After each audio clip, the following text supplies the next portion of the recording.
Welcome back to GB24. Last week, the Dota 2 tournament in the International crowned its 2017 champions. Fans from all across the world tuned in to the week-long event held in Seattle's Key Arena with a peak online viewership of 4.7 million. This year's community-funded prize pool reached $24.7 million, up $4 million from last year's total. The winners, Team Liquid, took home $10.8 million between them and celebrated as only new millionaires can, with the sweet champagne of victory. Who do you ban against them? It doesn't matter. Team Liquid always seem to have an answer, except for how to open this champagne bottle. That's going to be a real challenge. This is going to be fun to see. A highlight of the tournament was a 1v1 match between crowd favourite Dendi and an open AI bot. The AI-controlled bot easily crushed the human in a disheartening display of our inevitable future, and celebrated as only artificial intelligence can, with the sweet champagne of victory. Looks like AI might be replacing more jobs a lot quicker than anyone thought. Well, it's a good thing that nothing beats a real human personality when it comes to reading the news. Isn't that right, Josh? Yes, that's right. Now, are millennials killing the horse and cart? To tell us more, we cross to Bartram Cumberbubble in Sovereign Hill. Bartram. And we're out.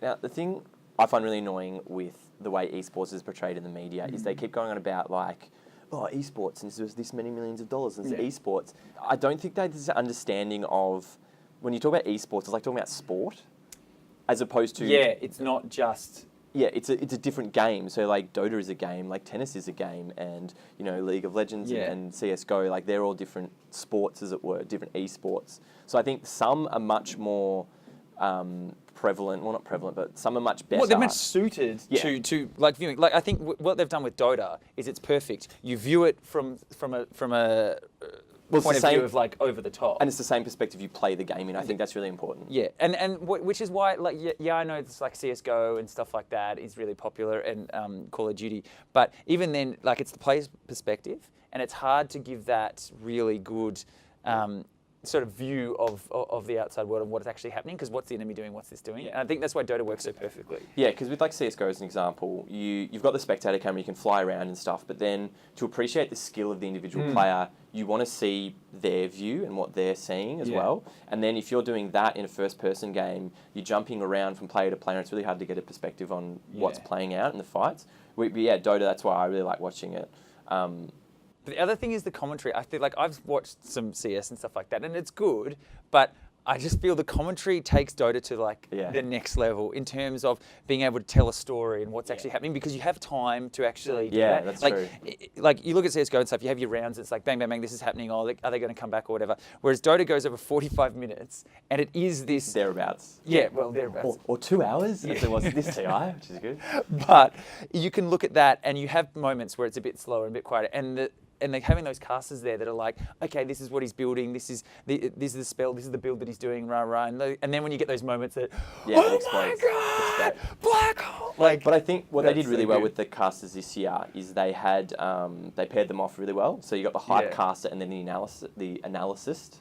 And I think they did that really well of just going the pairs and then bouncing off each other and getting to know each other's style, so they're not stepping on each other's toes. It's like the hype caster, he's doing the play-by-plays, and then in the downtime you're going back and talking about and that's why it works. And that's when, and it's still funny, there is, although that stigma is moving away, even now when I talk to people, like, oh, what are you doing? Like what are you doing for 5 days? I took 5 days off work. Literally, I took 5 days off work. And people were like, oh, what are you going to do? You're going away? I'm like, I'm going to watch video games for 5 days. Oh, what time? From 3 a.m. to about 1 p.m. Just 3 a.m. to 1 p.m. Just the 12 hours every day. But to them, it's like, oh, what? You're still watching? You're watching other people play. But I think it's moving a bit towards that. There was a thing that I saw where it's, I think it was like in 2012, they were still doing reports on like, hey, and there's this video game tournament. You can win money for playing video games. And what, people are watching other people play video games. I mean, the whole point of video games is to actually play them. And it's like, well, no, you think about it. Why do people watch sport? Yeah. Like, why do you watch like the AFL? Why do you watch teams like that? You can't play at that level. You watch really good, high-level sportsmanship. It's the exact same thing that with is, watching video games. Is exactly the way I explain it to people. It's like you watch. There is no difference. You can kick a footy in the backyard with your friends, but you appreciate the skill of an AFL player, and you see what they do, and you go, oh my god, that's amazing. I can't do that. We watch Dota, and you see Miracle pull off some crazy shit, and you're like, oh, I can't do that. That's amazing. Yeah, exactly. That's what we enjoy about it.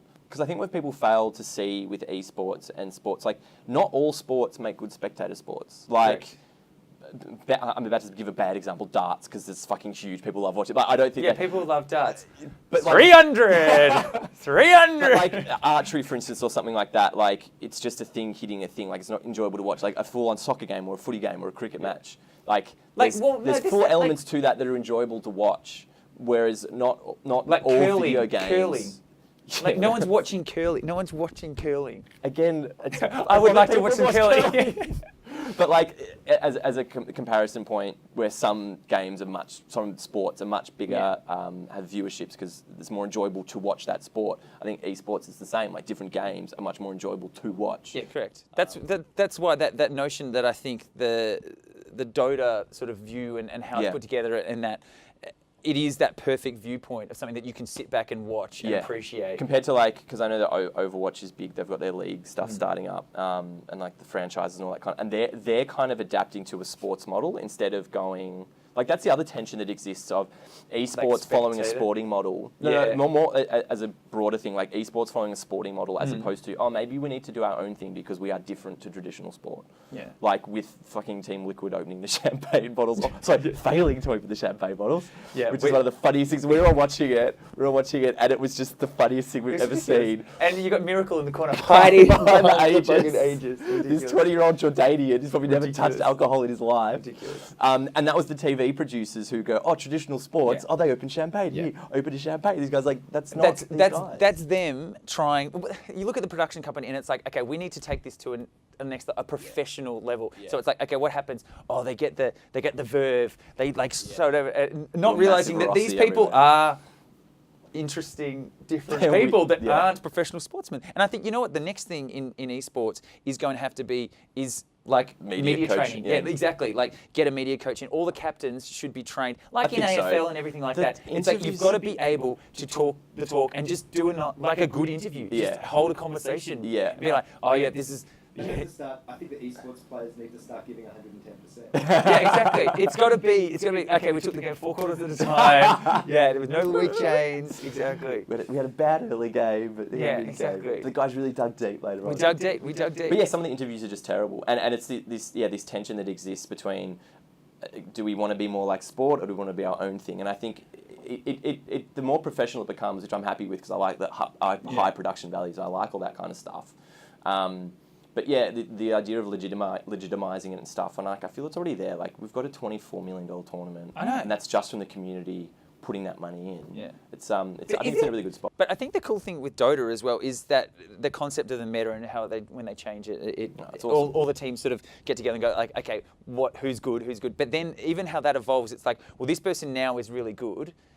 But then, okay, well then who's the counter to that? So then they become really popular. So then people stop choosing that other hero. Then they drop off. Then someone comes, and it just keeps evolving. The cool thing I like is the buffs and nerfs that occur indirectly. So it's like, illusions giving gold or something that came out. That when you kill an illusion, you get gold. Like, oh, that doesn't sound much bigger. Oh, but that's a direct counter to like Nagasaren or any other illusion-based heroes. Like you can't just spam all this kind of stuff. And it's just cool. You do these little minute changes that completely affect so much of it. And I never know all this shit. But the pros just go, oh, that means this, that means this. I'm like, oh, man, I guess that means I love when you hear a caster say like, oh my God, they've changed what? Yeah. Oh, this is, he's broken. The game's broken. -1 armor. Yeah, this is ridiculous. Oh no, get out of it, out of it. And it just takes a while for everyone else to catch on. It's such a well-fine, balanced game. It's crazy that it can be so well-balanced, I think, in the pro scene.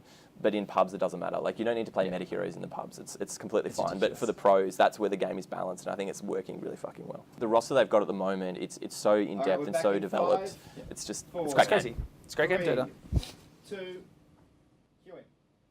Thanks, Bartram. It seems like those millennials really need a bit more stick and a little less carrot.